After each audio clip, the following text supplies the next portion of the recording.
use of punctuation. Learn to write and communicate clearly. Hello, English learners. Welcome to this comprehensive English lesson on punctuation. Effective writing involves not just choosing the right words, but also employing proper punctuation to convey meaning accurately and coherently. In this lesson, we will explore the intricacies of various punctuation marks in English. Whether you're a student aiming to improve your writing skills or a professional seeking to enhance your communication abilities, understanding these rules will elevate the quality of your written expression. Throughout this lesson, we will delve into detailed explanations and provide numerous examples to illustrate the usage of different punctuation marks such as periods, commas, question marks, and more. So, let's embark on this journey to refine our writing skills by gaining a deeper understanding of punctuation in the English language. Get ready to enhance your command over written expression and make your communication more effective and polished. Number 1. Period. The period is used to indicate the end of a declarative sentence or to abbreviate words. For example, declarative sentence. A declarative sentence is a type of sentence that makes a statement or expresses an opinion. It is a sentence that provides information, conveys facts, or expresses a thought. Declarative sentences typically end with a period, and their primary function is to declare or state something. For instance, the sun sets in the west. The air was filled with a sense of tranquility. These sentences are the most common type in English and are used in everyday communication to convey straightforward information. Abbreviate words. Abbreviating words involves shortening them by omitting some of their letters or syllables. When abbreviating words, particularly in English, a period or full stop is commonly used to mark the end of the abbreviation. For instance, Dr. Smith is a professor. The USA is known for its diverse culture. In the above example, the full stops serve to signal the end of the abbreviation, making it clear that each letter or set of letters represents a distinct part of the original word or phrase. Number 2. Comma. Commas have several uses, including separating items in a list, joining independent clauses with a coordinating conjunction, and setting off introductory elements. Some examples include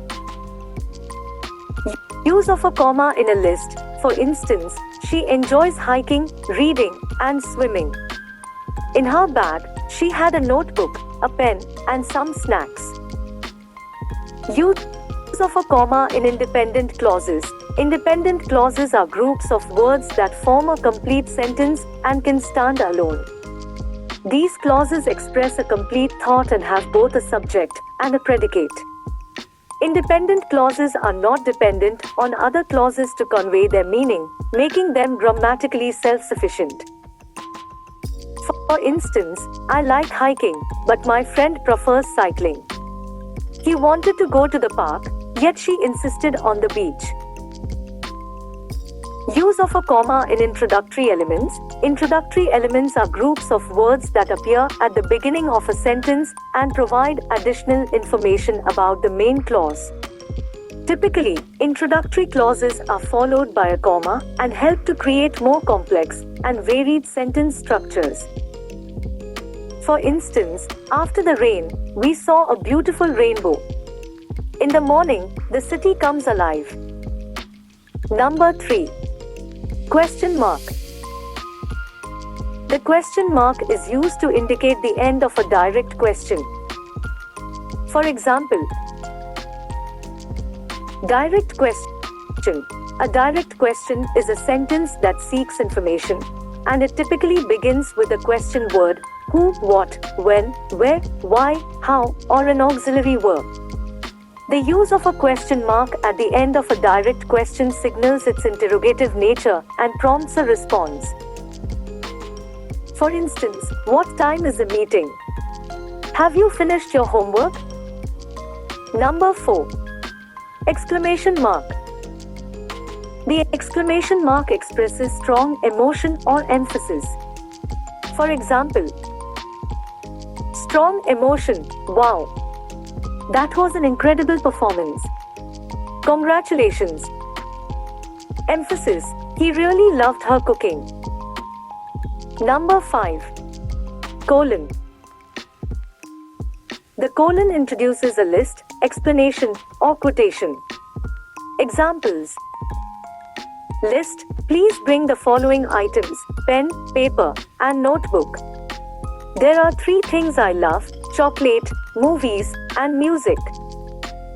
Explanation, there's one thing I love most, chocolate. The reason is simple, it makes me happy. Number 6. Semicolon. The semicolon connects closely related independent clauses. For example, closely related clauses. Closely related clauses are 2 or more groups of words in a sentence that are connected and share a close relationship in meaning.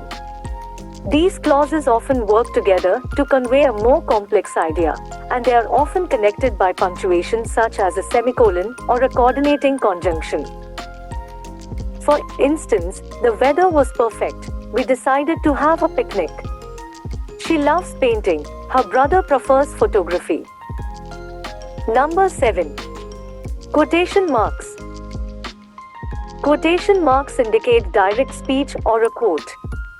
For example, use of a quotation mark in direct speech. For instance, she said, "I'll be there at 3 o'clock. I love this book," he exclaimed. Use of a quotation mark in quotes. For instance, the famous saying goes, "Actions speak louder than words." Number 8. Apostrophe. The apostrophe indicates possession or contraction. For example, possession. Possession refers to ownership or the state of having, holding, or controlling something. In grammar, it is often associated with the use of apostrophes to indicate that something belongs to someone or something else. For instance, the cat's tail is fluffy. The student's project received high praise. Contraction. A contraction is a shortened form of a word or a group of words created by omitting one or more letters, often indicated by an apostrophe. Contractions are commonly used in informal language to simplify and expedite communication. Examples include don't, do not, can't, cannot, and I am. For instance, it's a beautiful day, contraction of it is. I can't wait for the weekend, contraction of cannot. Number 9. Hyphen. The hyphen joins words to indicate a single concept or separates syllables in a word. For example, single concept. A hyphen is a punctuation mark, dash, used to join words or parts of words to form a single concept or compound word. It is employed to link elements and indicate that they function together as a single unit. Examples include well-known, self-esteem, and 21. For instance, she is a well-known author. The 6-year-old child was very talented. The hyphen helps clarify the relationship between the connected words and enhances readability. Remember, accurate punctuation contributes to clear and effective communication in writing. Practice these rules to improve your overall writing skills. And there you have it, a comprehensive guide to mastering punctuation in the English language. I hope this lesson has equipped you with the tools to enhance your writing skills and communicate more effectively. Remember, punctuation is the unsung hero of clear and concise communication. Whether you're crafting an essay, sending an email, or even creating content for social media, these rules play a pivotal role in ensuring your message is understood exactly as you intend. Practice is key, so don't hesitate to apply what you've learned. Keep writing, pay attention to the nuances of punctuation. Before you know it, these rules will become second nature, and your written expression will shine. If you found this video helpful, please like, share, and subscribe for more language tips and lessons. Feel free to leave any questions or topics you'd like me to cover in the comments below. Thank you for joining me on this journey to refine your writing skills. Happy writing!